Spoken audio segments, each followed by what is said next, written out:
บพุ่นสบู่ไปแล้วมาตอนนี้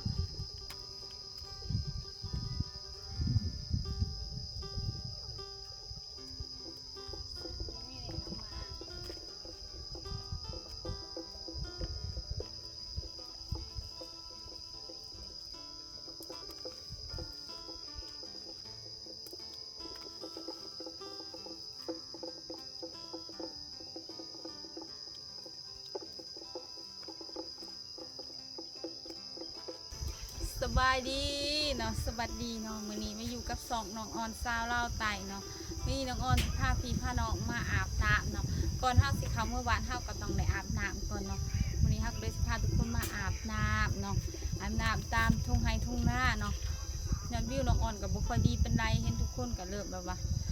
คือไว้ความสนใจน้องออนก็ยังน้อยใจเนาะจักหน่อยว่าซะก็บ่เป็นหยังเนาะก็ขอบใจ FC ทุกคนที่เข้ามาเอ็นดูแล้วก็หักแพงน้องสาวคนนี้ก็ขอบใจได้หลายมาเอาทุกท่านทุกคนมาอาบน้ำเนาะมันอากาศมันหอดมื้อนี้เฮาก็เลยต้องอาบน้ำเนาะแต่ว่ากล้วยกับบริไปไซเนาะน้องอ่อนก็เลยบริไปมื้อนี้น้องอ่อนก็เลยมาอาบน้ำเนาะก็พาทุกคนเขามาให้กำลังใจน้องสาวคนนี้เด้อทุกคนให้กำลังใจน้องอ่อนสาวลาวไตเด้อทุกคนไปอยู่ในอ้อมอกอ้อมใจให้โอกาสผู้หญิงตัวน้อยๆคนนี้เด้อทุกคนหักแพงผู้หญิงคนนี้เน่ว่าสันเอ็นดูเมตตาสงสารเนี่ยเด้อทุกคน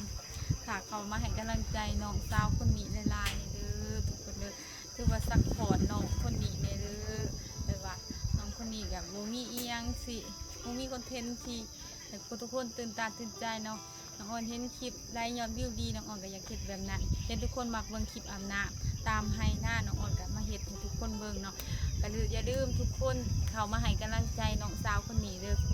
ทุกคนน้องอ่อนก็อาจสิบริตอบบทุกคนก็ขอโทษขออภัยนำทุกคนเด้อน้องอ่อนก็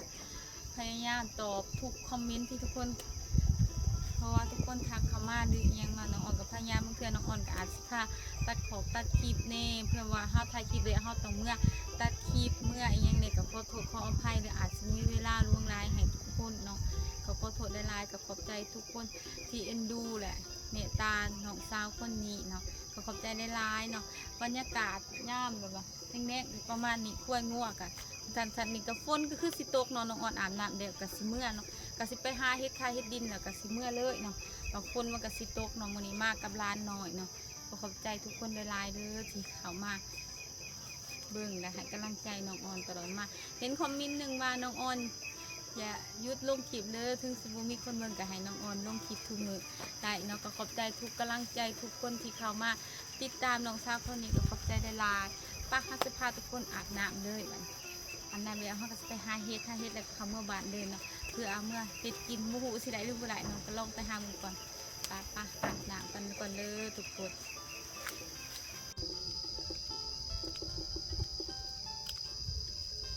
นี่เป็นหลอกมูเนาะ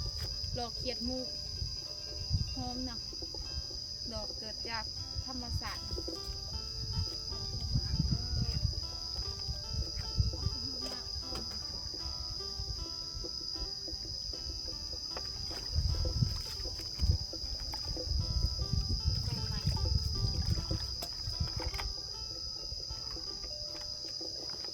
น้ำจืด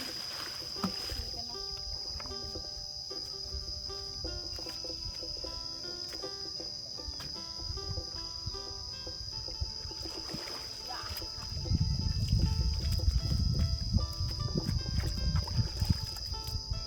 น้ำดีซิวอุ่นจังหน่อยเนาะ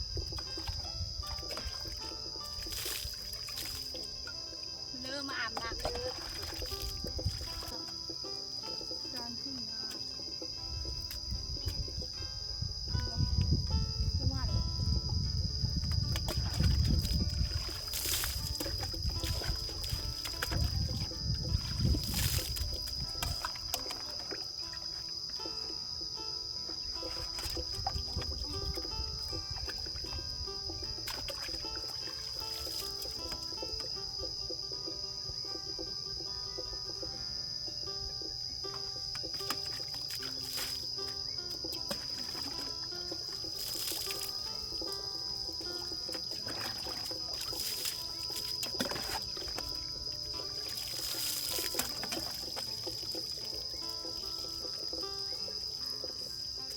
แต่เสียงคอควายคองัวน้ำก็จะอุ่นๆในเราจะหน่อย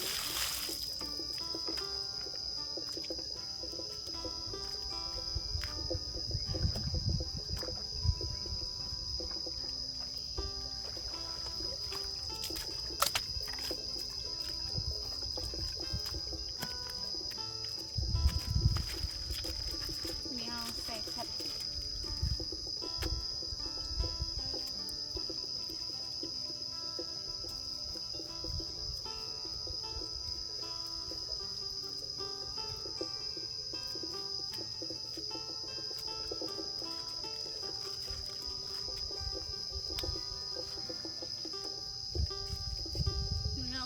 ใส่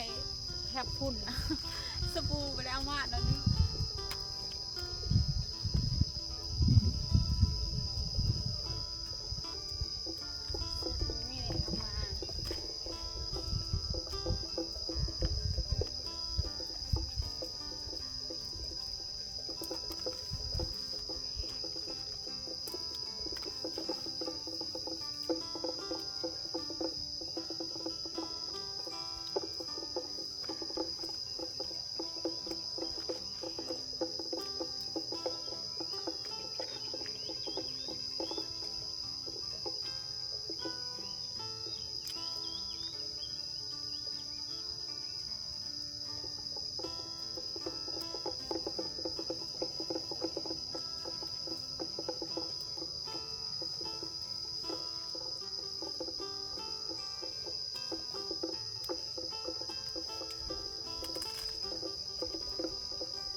จากที่เฮาอาบน้ำแล้วเนาะเฮาก็สิเข้าห้องก็หอนลายหรือว่าจังได๋เฮาสิยังไปหาเฮ็ดมื้อนี้เฮาอาบน้ำแต่เว้นมื้อนี้เพราะเฮาสิไปพักพอไปหาเฮ็ดทุกคนได้ยินว่าเสียงหันมันเป็นเสียงคอคุ้ยเนาะทางบ้านเฮาคอคุ้ยคองัวเนาะทุกคนเดียวเบิ่งทางนี้เนาะแต่ว่ามันมีคอคุ้ยคองัวลังสนั่นหวั่นไหวเนาะน้องอ่อนก็ได้อาบน้ำไปที่เรียบร้อยเลยเนาะเลยเนาะทุกคนบรรยากาศตามทุ่งไร่ทุ่งนาเลยเนาะบรรยากาศเสียงแมงอีเสียงควายเสียงงัวมันกับเสียงปนเจียกันไปเนาะเห็นได้คนกับคอมเมนต์มาน้องอ่อนก็ต้องเฮ็ดคลิปยังก็ได้เฮ็ดคลิปอาบน้ำหายไปก็ได้เนาะคันยอดวิวดีปังๆน้องอ่อนกับสิบุเฮ็ดคลิปในอื่นน้องอ่อนก็เสร็จแต่คลิปอาบน้ำมาแต่ห้ากินทุกอย่างแล้วก็อาบน้ำเนาะน้องเสร็จคลิปแบบนั้นทุกคนแบบว่าถ้าทุกคนแบบว่ามีเขาคิดได้ให้น้องอ่อนเฮ็ดคลิปได้ก็คอมเมนต์มาหลายนะบอกน้องนั่นว่าน้องควรเฮ็ดคลิปได้ยอดวิวจึงจะดีขึ้นเนาะได้คนก็ให้น้องอ่อนไปถ่ายคลิปผู้สาวสิแต่คลิปผู้สาวมันก็ไปงานน้องอ่อนก็บ่อยากไปถ่าย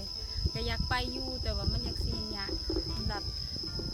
น้องเนาะแบบว่าเฮาไปถ่ายเขาต้องให้เงินเขาจังถ่ายบ่หลายก็100,000หรือว่า100,000ปลายเขาจะให้เฮาถ่ายมันว่าเฮาสิไปถ่ายซื่อๆน้องอ่อนก็บ่มันสิมีเงินมีคำลวงลายเนาะน้องอ่อนก็บ่เว้าเยอะเว้ายาวเนาะน้องอ่อนก็สิได้หยุดคลิปไว้เพียงเท่านี้ไว้พบกันคลิปหน้าเนาะก็ขอบใจ FC ทุกคนเนาะที่เข้ามาติดตามและซัพพอร์ตน้องอ่อนตลอดมาสำหรับคลิปนี้น้องอ่อนก็ขอกล่าวคำว่าสวัสดีฝากทุกคนเบิ่งโฆษณาเพื่อน้องเด้อทุกคนฝากทุกคนกดติดตามกดไลค์กดแชร์เพื่อน้องสาวคนนี้บ๊ายบายพบกันคลิปหน้าเด้อนี่เนาะคือบรรยากาศทุ่งไร่ทุ่งนาเนาะบ้านสาวลาวไต่เด้อทุกคนใครสนใจอยากมาอยู่มาพักมาเช่ามาใส่เนาะบรรยากาศยามแดงๆเนาะหันกับผู้ด้วยน่ะน้องเฮ็ดเกิดละลายเนาะกล้วยงัวกันลายเป็นธรรมชาติมากเลยเขาก็มาเผากากับร้านน้อย